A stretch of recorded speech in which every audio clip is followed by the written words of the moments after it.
ముందు దేవునికి ప్రాధాన్యత ఇవ్వడం నేర్చుకోవాలి. ఎవరికి? మనల్ని ఆయన ఈ భూమి మీద జీవింపజేసి మనకి సమస్తాన్ని సమకూర్చి జీవాన్ని ఉంచి ఈ సమయం వరకు నాసికారంధ్రంలో మనకి ఊపిరినిచ్చి ఈ సమయం వరకు బ్రతుకున్నామంటే అది ఆయన కృప మాత్రమే. కనుక ఆయన కృప లేకపోతే మనం ఈ సమయం వరకు జీవించి ఉండేవారం కాదు. కనుక తప్పనిసరిగా మన పని కంటే, మన ఉద్యోగాల కంటే, మన సమస్యలు ఎన్నున్నను ఆ సమస్యలు కూడా సద్వినియోగం చేసుకొని దేవుణ్ణి మహిమపరచడానికి రావాలి. దేవునికి మహిమ కలుగునుగాక. కనుక ఇబ్బంది ఉంటుంది, కష్టం ఉంటుంది, ఎవరికి ఉండదు, అందరికీ ఉంటాయి. కానీ దేవునికి ఇవ్వాల్సిన సమయాన్ని దేవునికి మనం తప్పనిసరిగా ఇవ్వాలి. ఇది జ్ఞాపకం చేసుకోండి. ఇకపోతే బోర్డర్ ఆఫ్ చేసేసి లాస్ట్ వీక్లో మనం చూసుకుంటున్న అంశం పిల్లలు ఏందది?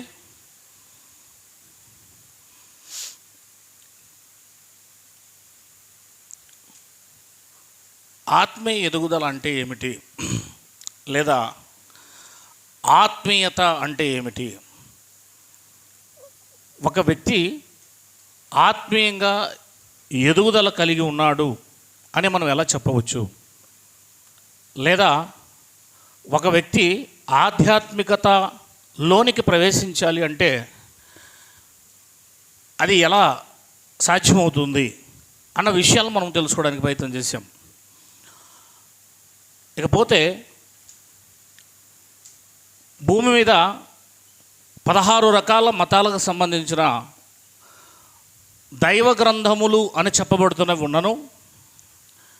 వాటిలో కూడా ఆధ్యాత్మికత ఉంది. వాటి ద్వారా కూడా మనిషి దేవుని దగ్గరికి చేరుతారు అని వారు చెబుతున్నను లోకంలో. అవన్నీ కూడా బైబిల్ దగ్గరకు వచ్చేపాటికే కేవలం లోక సంబంధమైన మూలపాఠాలు మాత్రమే, శరీర సంబంధమైనవి మాత్రమే, శరీరాన్ని కంట్రోల్ చేసుకోవడానికి అంతో ఎంతో ఉపయోగపడేటివి మాత్రమే అన్న విషయాలు మనము బైబిల్ ద్వారా కూడా వాటిని ఆధారం చేసుకోవచ్చు, చూడవచ్చు. ఇకపోతే నేను చాలామందిని మేము ముందుకు తీసుకొచ్చాను.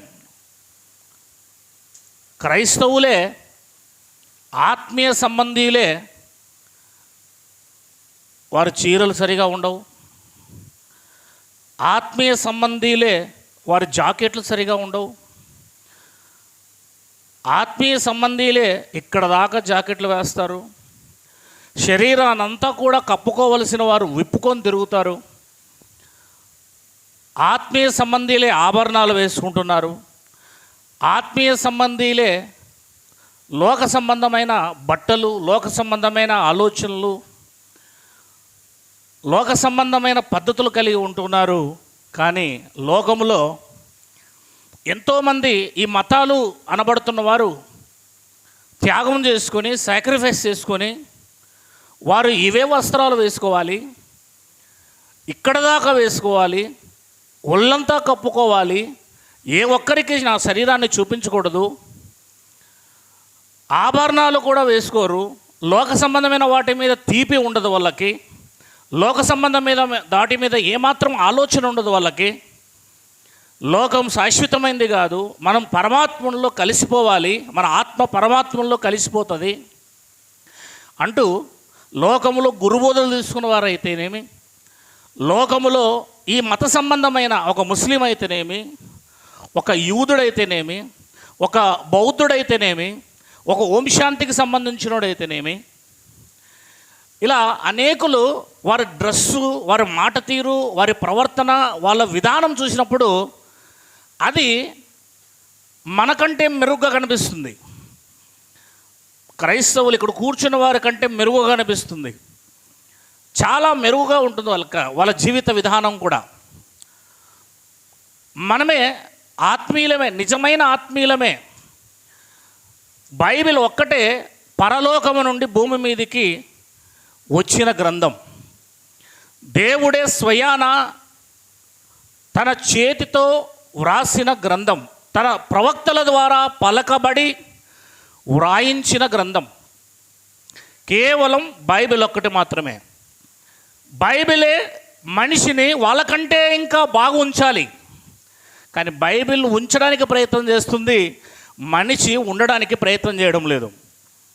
బైబిల్ ఉంచడానికి ప్రయత్నం చేస్తుంది, బైబిల్ చెప్పడానికి ప్రయత్నం చేస్తుంది, కానీ మనిషి మారడం లేదు.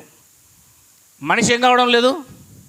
ఫర్ ఎగ్జాంపుల్గా నేను వీలైతే నాకు సమయం లేదు కనుక ప్రొజెక్టర్ మీద అన్ని ఫోటోలు చూపించిండేవాడిని. మీరు బయటికి వెళ్ళి ఓం శాంతికి సంబంధించిన బ్రహ్మకుమారీలను చూడండి. బ్రహ్మకుమారీలను మీరు కావాలంటే నెట్లో తర్వాత సెర్చ్ చేయండి.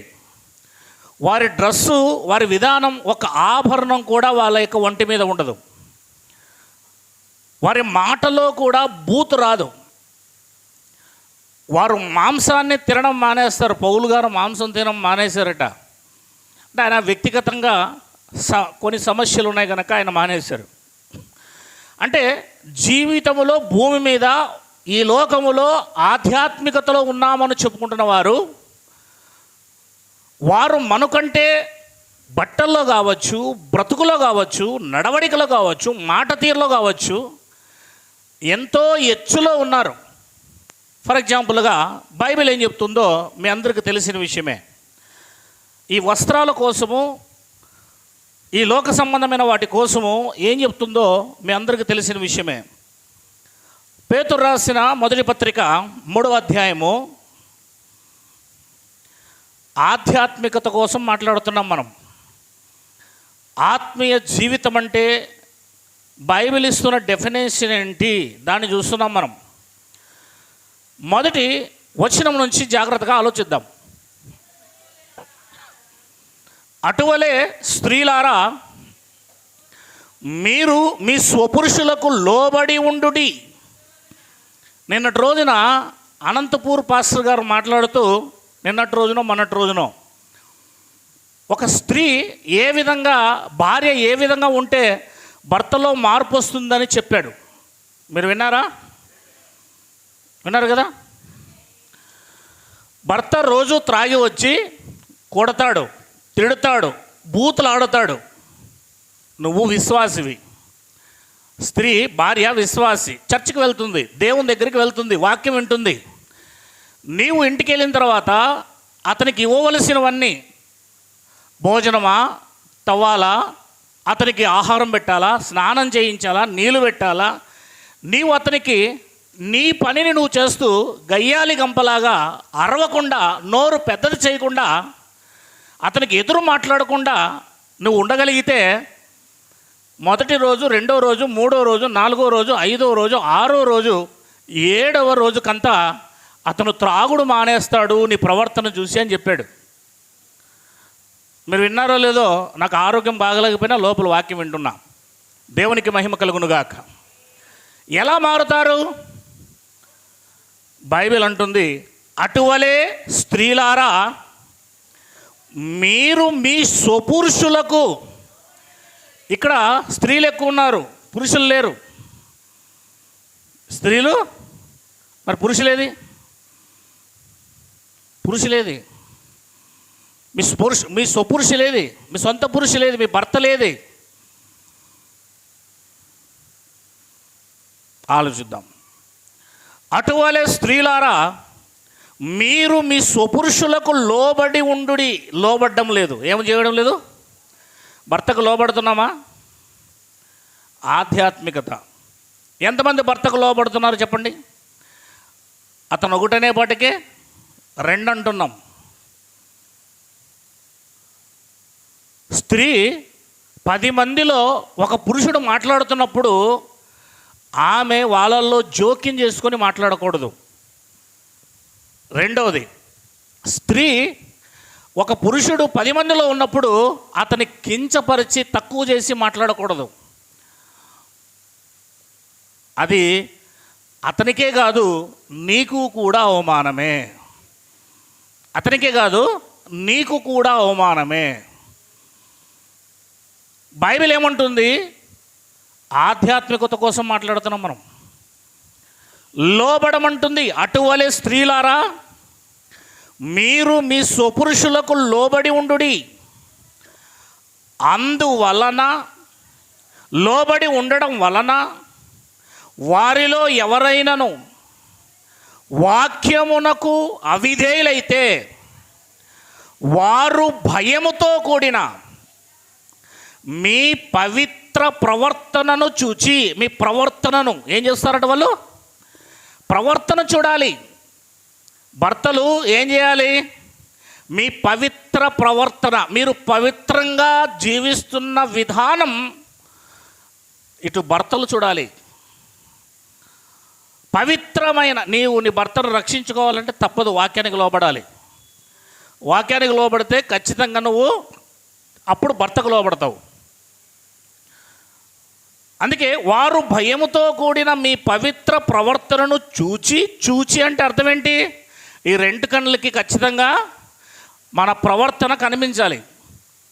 చూచి వాక్యము లేకుండానే, నువ్వు పెద్ద బైబిల్ 66 సార్లు చదివి 100 సార్లు చదివి వాళ్ళకేం వాక్యం చెప్పాల్సిన అవసరం లేదు. వాక్యం చెప్పాల్సిన అవసరం లేదు. వారికి వాక్యం చెప్పకుండానే, వాక్యం విషయం వారికి తెలియజేయకుండానే, ఏ సువార్త కూడా వారికి తెలియచేయకుండానే నీలో మార్పును చూస్తాడు. ఫస్ట్ నువ్వే సువార్తవి, నీవే సువార్తవి. హృదయాల మీద వ్రాయబడిన పత్రికలై ఉండలేదా అన్నాడు.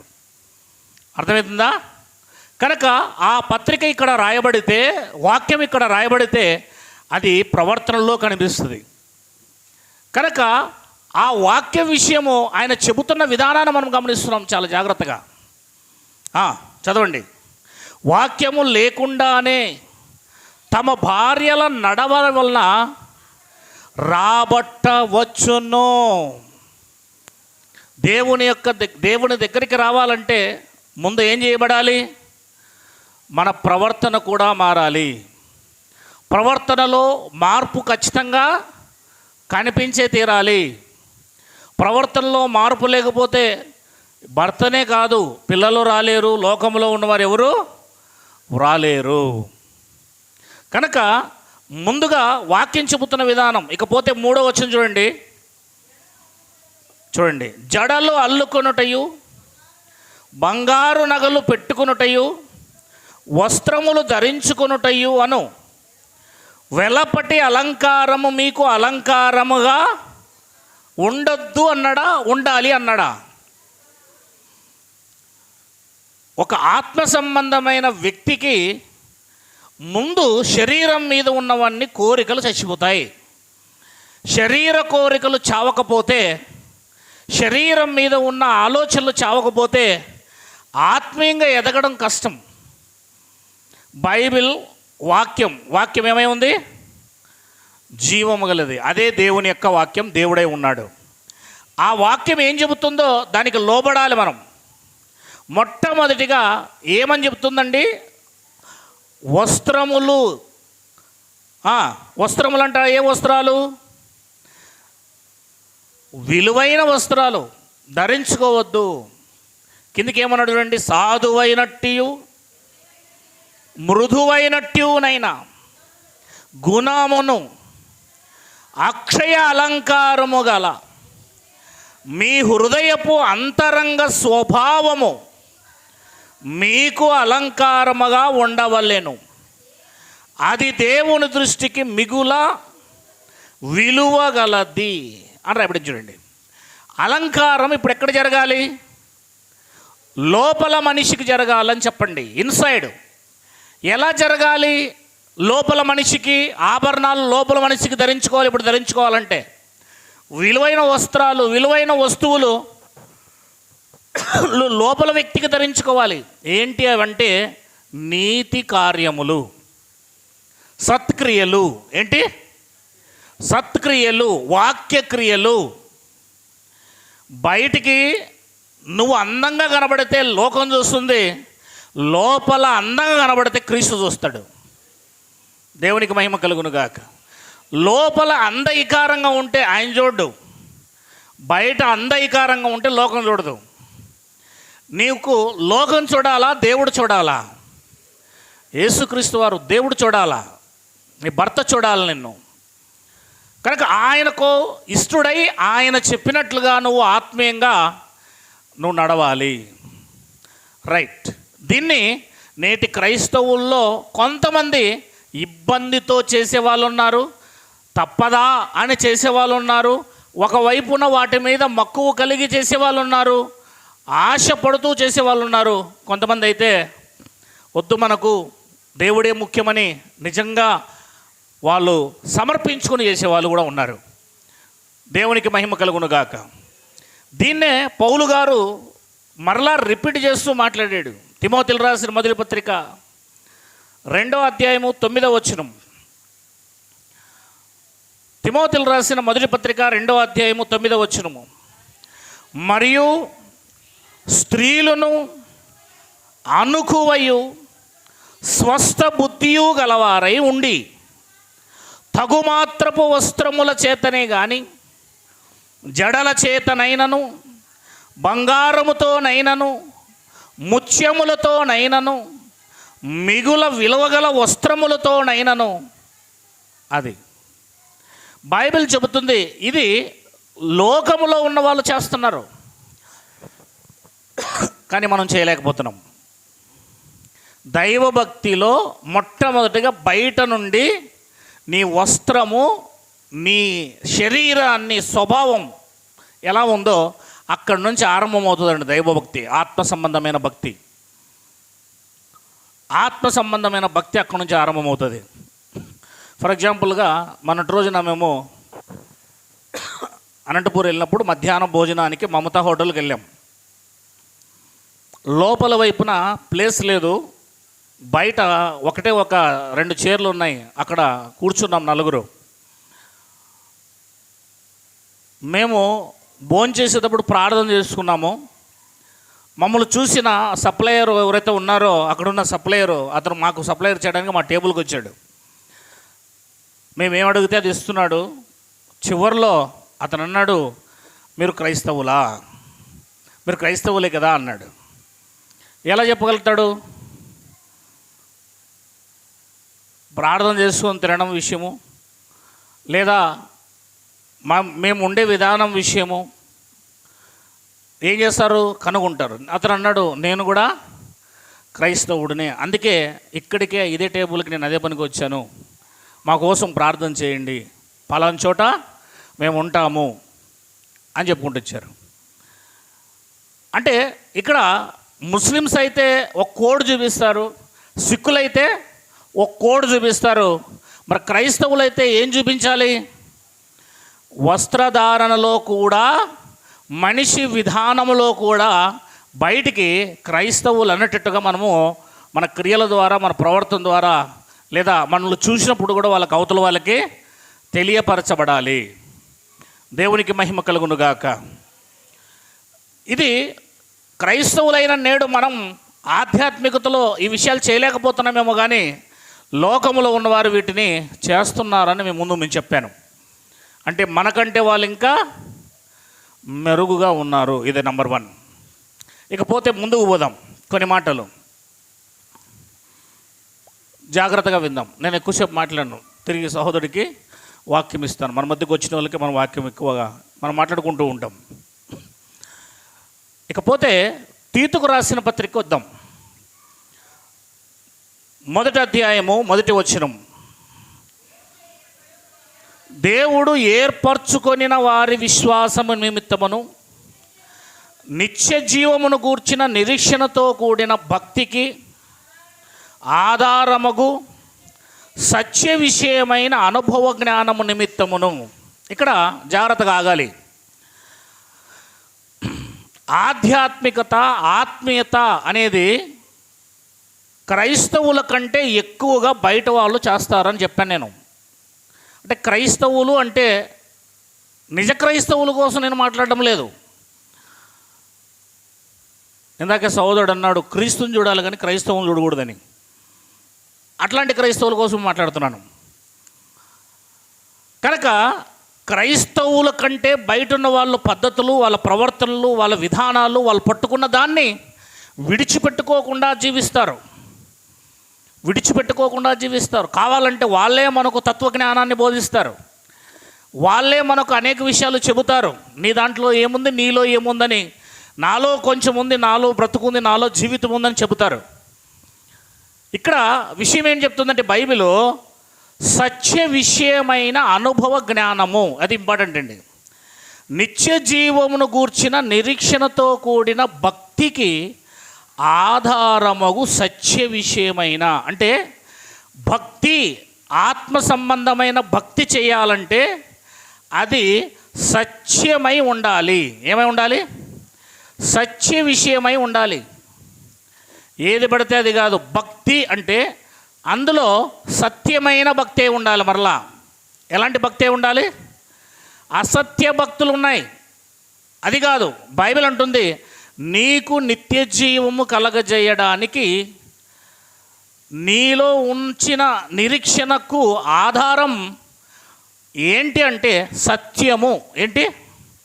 సత్య విషయమైన భక్తి.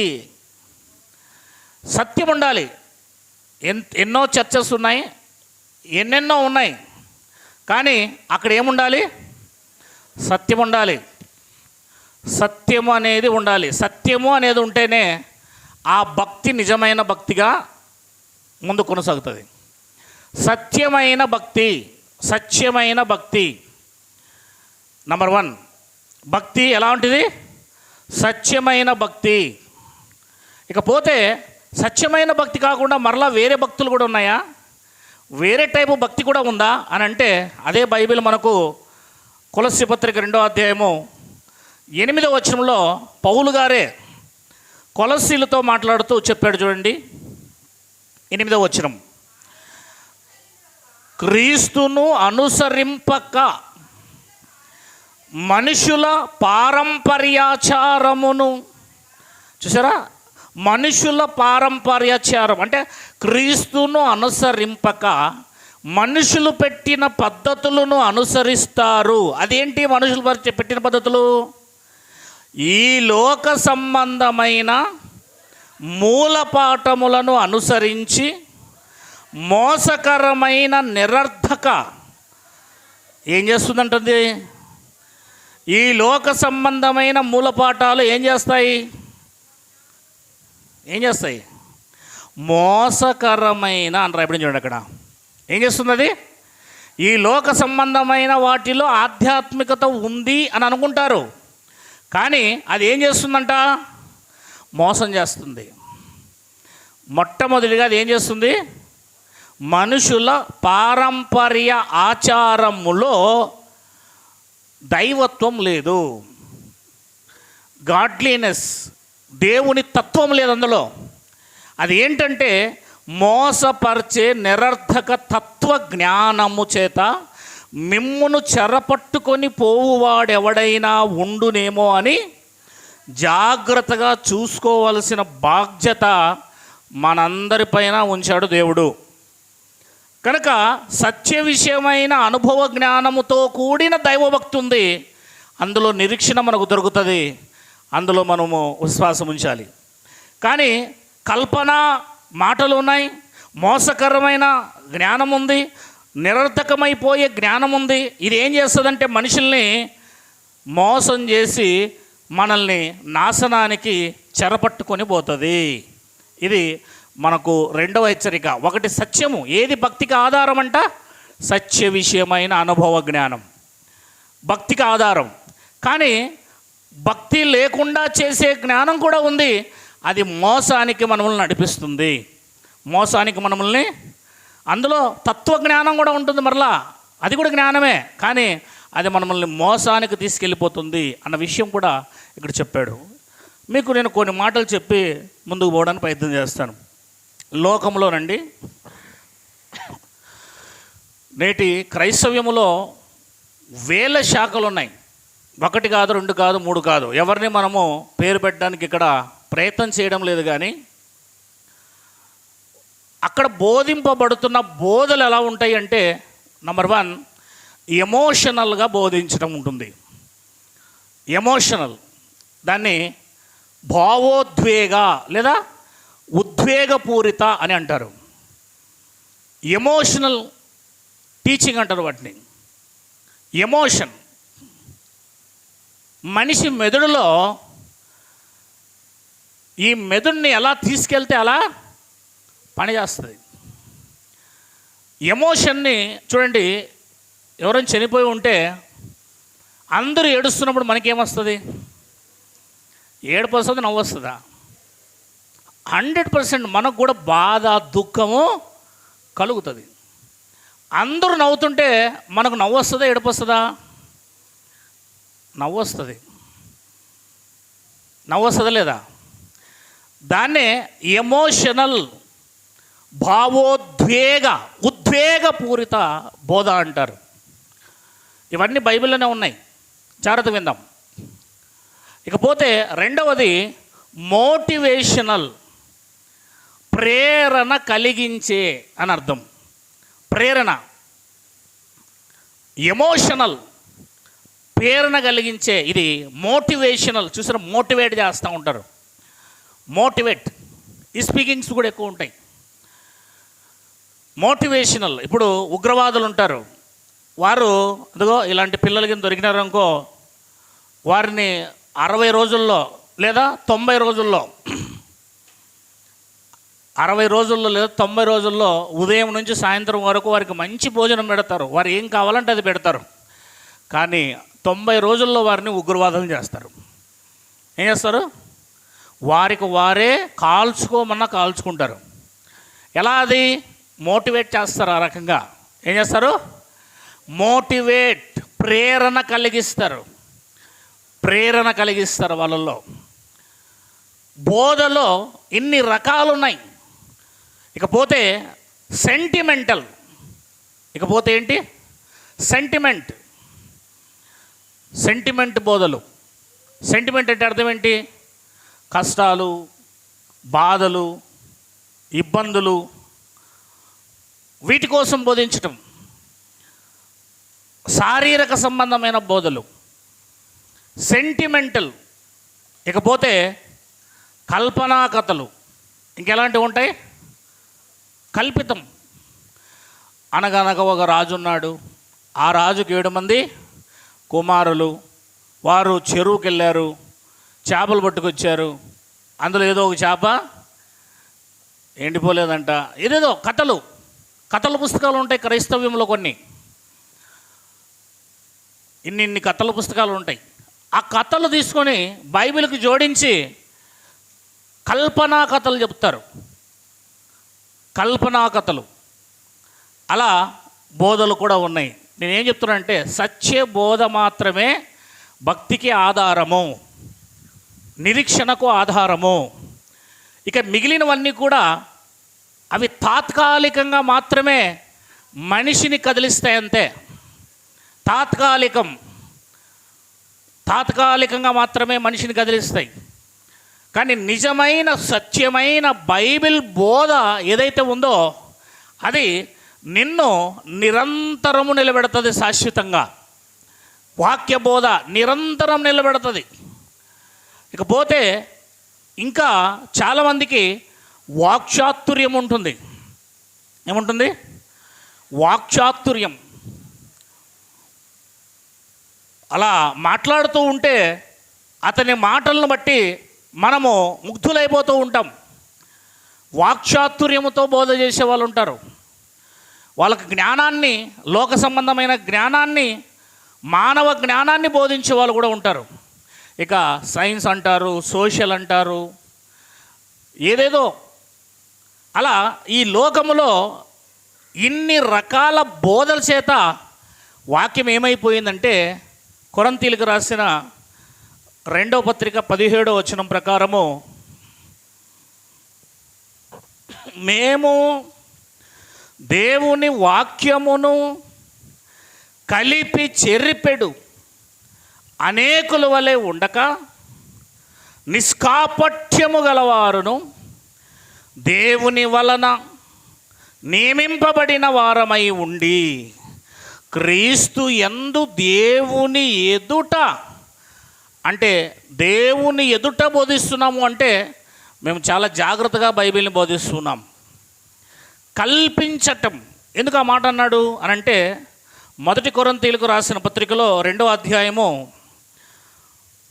1వ వచనం నుంచి, సహోదరులారా నేను మీ ఎద్దుకు వచ్చినప్పుడు వాక్చాతుర్యముతో కానీ, నెంబర్ 1 చూసారా, జ్ఞానం ఉన్నది అన్న అతిశయముతో కానీ దేవుని మర్మమును మీకు ప్రకటించుచూ వచ్చిన వాడును కాను. వాక్చాతుర్యముతో పౌలు గారు రాలేదు. మీకు తెలుసా, పౌలు గారి ప్రసంగం కోరదగినది కాదు అని ఉంటుంది బైబిల్లో. ఎందుకంటే ప్రసంగం చేయడానికి ఆయనకు అంతగా రాదు. కనుక వాక్చాతుర్యముతో కానీ జ్ఞానాతిశయముతో కానీ దేవుని మర్మమును మీకు తెలియజేయడానికి నేను, అంటే వాక్చాతుర్యముతో మాట్లాడేది కాదు బైబిల్, జ్ఞానం ఉన్నదన్న అతిశయముతో మాట్లాడేది కాదు బైబిల్. మరి ఎలా మాట్లాడాలయ్యా?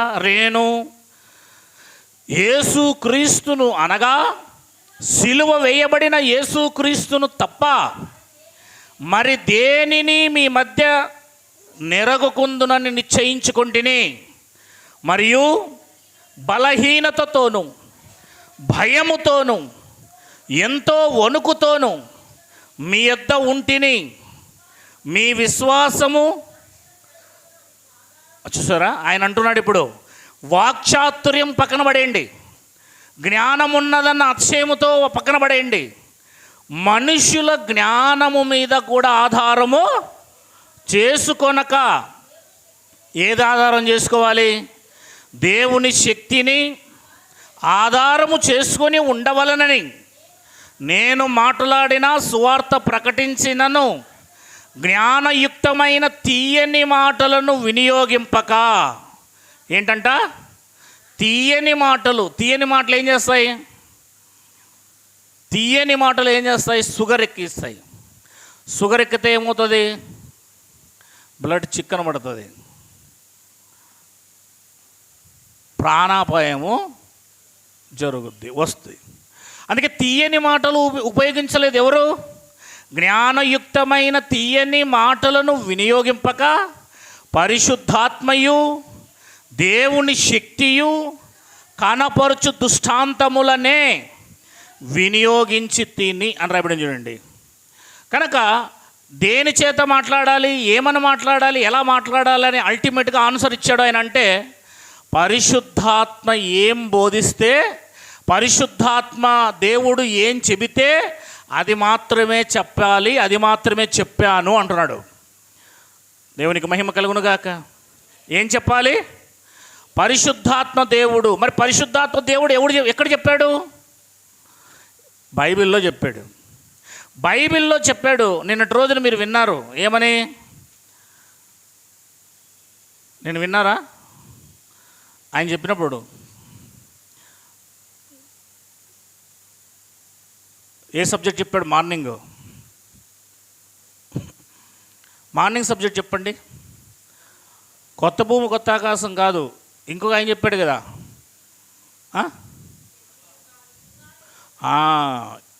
యుగాలను బట్టి బైబిల్ అర్థం చేసుకోవాలని చెప్పాడా? మరి ఏ యుగంలో ఏంటండి? కనీసం అంటే 10-15 పాయింట్లు చెప్పాడు ఆయన, అవునా లేదా? బైబిలు పితరుల కాలములో పితరుల యుగము, చెప్పండి, ధర్మశాస్త్ర యుగము, క్రీస్తు యుగము. ఎన్ని యుగాలు ఉన్నాయి మొత్తము? ఆదాము మొదలుకొని క్రీస్తు వరకు, మోషే వరకు పితరుల యుగము. దాని విధానం వేరు, దాని పద్ధతులు వేరు, దాని కథ, దాని ప్రత్యక్షతలు, అక్కడ దేవుడు ప్రత్యక్షపరుచుకున్న విధానము, ఆయన నామము వేరు. మరి మోషే మొదలుకొని యేసుక్రీస్తు వరకు అపోస్తుల కాలము అపరిశుద్ధాత్మ దేవుడు వచ్చే వరకు అది ఏ కాలము, ఏ యుగము? ధర్మశాస్త్ర యుగం. ఆ ధర్మశాస్త్ర యుగములో దేవుడి పేరు వేరు, దేవుని ప్రత్యక్షతలు వేరు, దేవుని విధానం వేరు, యాజకత్వం వేరు, అవునా లేదా? ఒకే గోత్రానికి యాజకత్వం ఇచ్చాడు. ఇదంతా వేరువేరుగా వచ్చింది, అవునా లేదా? మరి క్రీస్తు తర్వాత కృపాయుగం, క్రీస్తు యుగం, కొత్త నిబంధన యుగం. ఈ యుగము, ఈ విధానము, ఇక్కడ యాజకులు ఎవరు? ఒక కుటుంబమా? ప్రధాన యాజకుడు యేసుక్రీస్తు అయితే మనమందరూ ఎవరు? అందరూ యాజకులని వాక్యం సెలవిస్తుంది. అప్పుడు లేవీలు మాత్రమే, అంతకుముందు కుటుంబంలో పెద్ద మాత్రమే, యజమాని మాత్రమే. ఆ తర్వాత ప్రతి ఒక్కడు క్రీస్తుని నమ్ముకున్న తర్వాత మనము రాజులైన యాజక సమూహము అని పేతురు మొదటి పత్రిక 2:9 ఉంది. అంటే ఏ యుగములో ఎలా అర్థం చేసుకోవాలో అది ఎవరు అర్థం చేయిస్తారు? అదే మాటే 2వ అధ్యాయము 5వ వచనం చివరిలో, పరిశుద్ధాత్మయు దేవుని శక్తియు కనపరుచు దుష్టాంతములని వినియోగించితిని. అంటే పరిశుద్ధాత్మ దేవుడు ఈ 3 యుగాలను వేరు చేసి వాక్యాన్ని విభాగించి ఖచ్చితంగా బైబిల్లో సెట్ చేసి పెట్టాడు.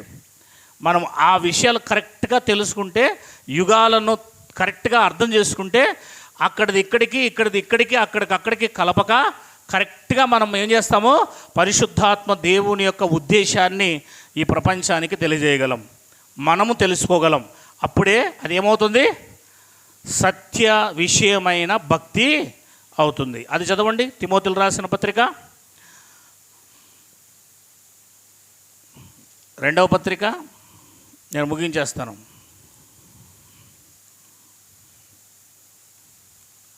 15వ వచనమా? ఎక్కడున్నది? చదవండి. 2వ అధ్యాయము 2వ తిమోతిలకు రాసిన పత్రిక 15వ వచనము.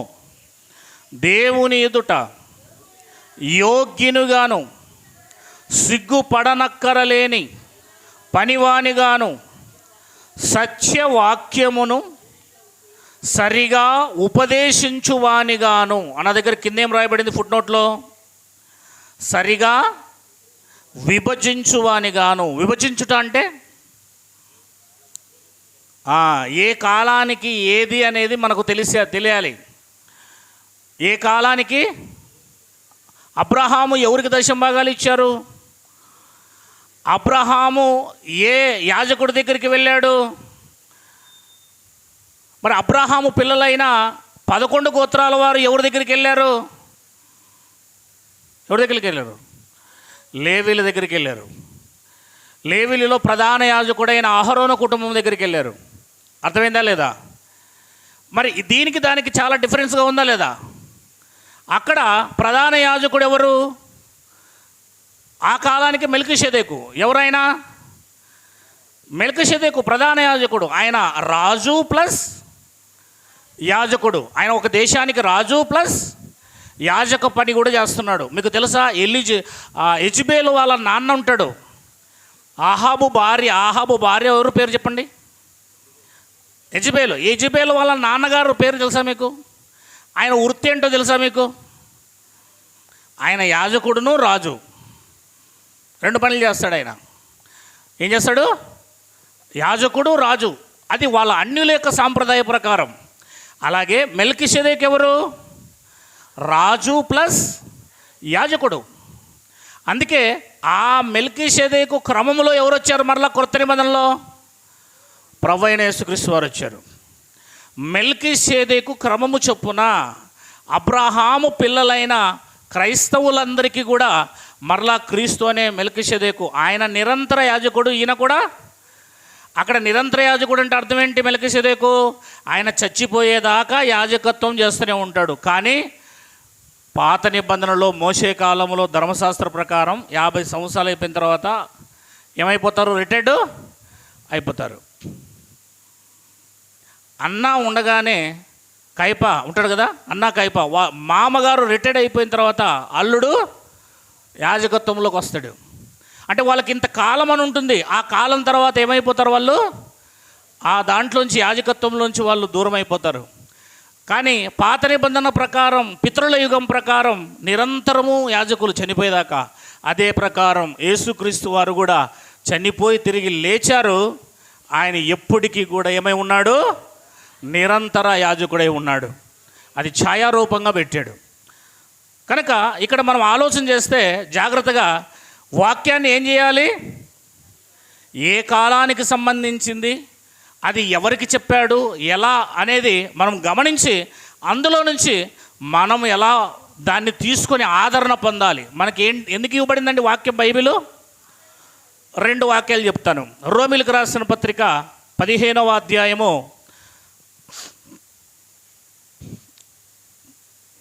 4వ వచనం చదవండి.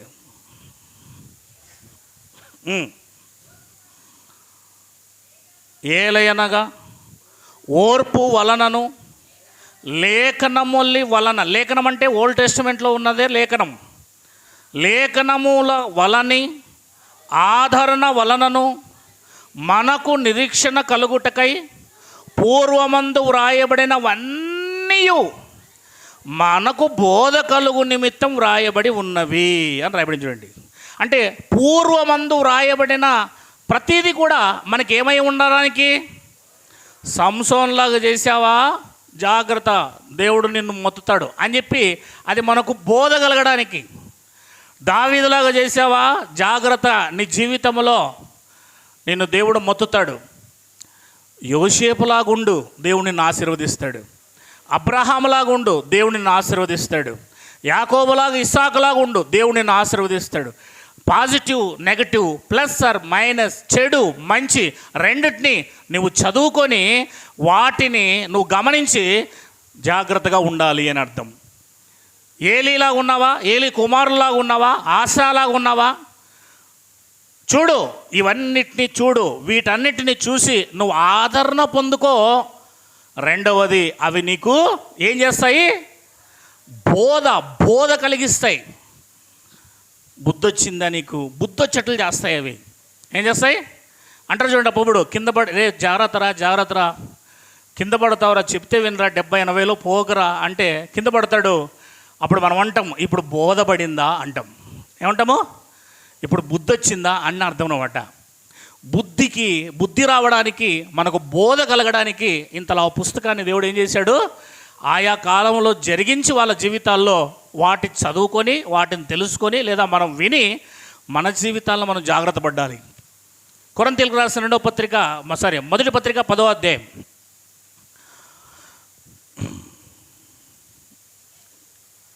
11వ వచనం చదవండి. ఈ సంగతులు దుష్టాంతములుగా వారికి సంభవించి యుగాంతమందున్న మనకు బుద్ధి కలుగుటకై వ్రాయబడెను అని రాయబడింది చూడండి. వారికి సంభవించినట్లుగానే మనకేం సంభవించవు, కానీ అలాగా ఖచ్చితంగా శిక్షలు పాలవుతావు, లేదా నువ్వు దేవుని కోసం బ్రతికితే ఆశీర్వాదం కూడా పొందుకుంటావు అని చెప్పి వాటన్నిటినీ దేవుడు మనకి ఇంత చరిత్రను ఎందుకు రాయించాడు అని అంటే, ఇది దేవుని యొక్క శక్తి, దీని వెనకాల దేవుడు ఉన్నాడు. ఇవి దృష్టాంతములుగా వాటిని రాయించి వీటి ద్వారా మీరు ఏం తెలుసుకోవాలి, జాగ్రత్త పడాలి, భయం కలిగి ఉండాలి. ఇక్కడికి వచ్చిన తర్వాత మనం ఏం చేద్దాం, దేవుణ్ణి ఆరాధన చేస్తున్నాం, తర్వాత దేవుణ్ణి మనము పాటలు పాడి స్తుతిస్తున్నాం, మహింపరుస్తున్నాం, గణపరుస్తున్నాం. ఆ తర్వాత వాక్యం ద్వారా కూడా వాక్యం విని అవును వారి జీవితంలో ఇలా జరిగింది, మనం అలా ఉండకూడదు అని మనల్ని మనం ఏం చేసుకుంటామో సరి చేసుకుంటాం, జాగ్రత్త పడతాం. బైబిల్ ఎందుకోసం అంటే అదే కొరింథీయులకు రాసిన పత్రిక చూడండి, 14వ అధ్యాయము 3వ వచనం. జాగ్రత్తగా, మొదటి కొరింథీయులు 14:3. ఎవరైనా బోధ చేస్తే లేదా మీకు ఎప్పుడైనా కూడా వాక్యం ఇస్తే మీరు ఏం చేయాలి, సంఘానికి క్షేమాభివృద్ధి కలిగే బోధ చేయాలి, నంబర్ 1. రెండవది హెచ్చరిక చేయాలి, జాగ్రత్త, తప్పు చేస్తే జాగ్రత్త పడండి అని హెచ్చరించాలి. రెండోది. మూడోది ఆదరణ కలుగునట్లు అని రాయబడింది చూడండి. క్షేమాభివృద్ధి, వాక్యం చెప్పినప్పుడు సంఘానికి ఏం కావాలి, క్షేమాభివృద్ధి, గ్రోత్ అవ్వాలి, సంఘం క్షేమాభివృద్ధిలోకి రావాలి. నంబర్ 2 హెచ్చరించాలి. ఏం చేయాలి, హెచ్చరించి జాగ్రత్తగా ఉండు, జాగ్రత్త పడకపోతే నీ ఇష్టం అని హెచ్చరించాలి సంఘాన్ని. నంబర్ 3 ఆ వాక్యం మనకు ఆదరణ కలిగించాలి. ఇందాక సహోదరులు చెప్పారు, ఆమె తన జీవితంలో హన్నా ఎన్నో అవమానాలు, ఇబ్బందులు, కష్టాలు, అవునా లేదా? తన సవతి భార్య ఏమంటారు పెనిన్నా ఎన్ని ఇబ్బందులు పెట్టింది, ఎంత బాధ పెడుతుంది. తన భర్త ఎంతగానో ఆమెను ప్రేమిస్తున్నాడు, ఆమె కోసం ఎంతగానో తాపత్రయపడుతున్నాడు. ఆమెను తృణీకరించడం లేదు. భర్త ఆదరణ ఉంది అంతో ఇంతో. మరి ఆమె అన్ని బాధల్లో, అన్ని ఇబ్బందుల్లో ఆమె కన్నీటితోనే తన జీవితాన్ని కొనసాగిస్తున్నప్పుడు దేవుడు ఒకరోజు చూసిన దేవుడు ఏం చేశాడు? ఆమె ప్రార్థన విని ఆమె కొరకు ఒక ప్రవక్తను ఇచ్చాడు. ఒక ప్రవక్తను బైబిల్ అంటుంది, మోషే సమూయేలు మొదలుకొని ఎందరు ప్రవక్తలుండిరు అని ఉంటుంది. అంటే సమూయేలు మొట్టమొదటి ప్రవక్త అని కొత్త నిబంధనలో చెబుతుంది. అంటే ఈ ప్రపంచానికి మొట్టమొదటి ఒక ప్రవక్తను, అటు న్యాయాధిపతి ప్లస్ ప్రవక్త, అలాంటి గొప్ప దైవజనుడిని అతి చిన్న కాలంలో, అతి తక్కువ కాలంలో, మహా అయితే యెహోవాను ఎరగని వాడై ఉన్నప్పుడు, అసలు యెహోవా అంటే ఎవరు, దేవుడంటే ఎవరు, దేవుడంటే మాట్లాడతాడా, దేవుడంటే వాయిస్తో మాట్లాడతాడా, దేవుడు ప్రత్యక్షమవుతాడా అన్న విషయం కూడా తెలియదు. చిన్న బాలుడు, మహా అయితే ఒక 10 సంవత్సరాల లోపు, 12 సంవత్సరాల లోపు చిన్న బాలుడు. ఏలి 98 సంవత్సరాల వాడైనా చిన్న బాలుడైన 12 సంవత్సరాల వాడితో దేవుడు మాట్లాడాడు. ఏలితో ఏ రోజు మాట్లాడలేదు ప్రధాన యాజకుడైనా, కానీ ఏలి కుమారులతో కూడా మాట్లాడలేదు. కానీ ఆ చిన్న బాలులతో 3 సార్లు మాట్లాడి, 4 సార్లు మాట్లాడి జరిగే విషయాన్ని చెప్పాడు. దేవుడు నీకు ఇష్టడుగా ఉంటే, నువ్వు దేవుడికి ఇష్టడుగా ఉంటే, తన్ను ప్రేమిస్తే నీతో మాట్లాడతాడు, నీకు ఆదరణ కలిగిస్తాడు, ఓదార్పు కలిగిస్తాడు, ధైర్యాన్ని ఇస్తాడు, నిన్ను భుజం తడుతాడు, నిన్ను లేవనెత్తుతాడు, నీకు కావాల్సిన కష్టాన్ని తన భుజాల మీద వేసుకుంటాడు, నీ సమస్యలను తీసేస్తాడు. ఇలా ఆదరణ కలిగించే మాటలు బైబిల్లో నుంచి చెప్పాలి. దేవునికి మహిమ కలుగునుగాక. అర్థమవుతుందా? దైవోక్తి చెప్పినట్లు చెప్పాలి. కనుక బైబిల్ సంఘం క్షేమాభివృద్ధి కలగాలి, రెండవది హెచ్చరిక చేయాలి గట్టిగా, మూడవది ఆదరణ కలగాలి. ఏం కలగాలి? ఓదార్పు, ఆదరణ.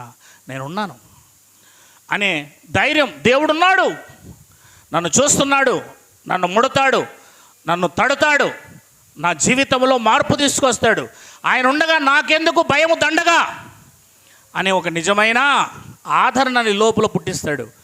అప్పుడు ఆ ఆదరణ చేత నువ్వు విశ్వాసములో ఎదిగి నువ్వు అందుకోవలసిన దాన్ని దేవుడు అందుకునేలా చేస్తాడు. దేవునికి మహిమ కలుగునుగాక.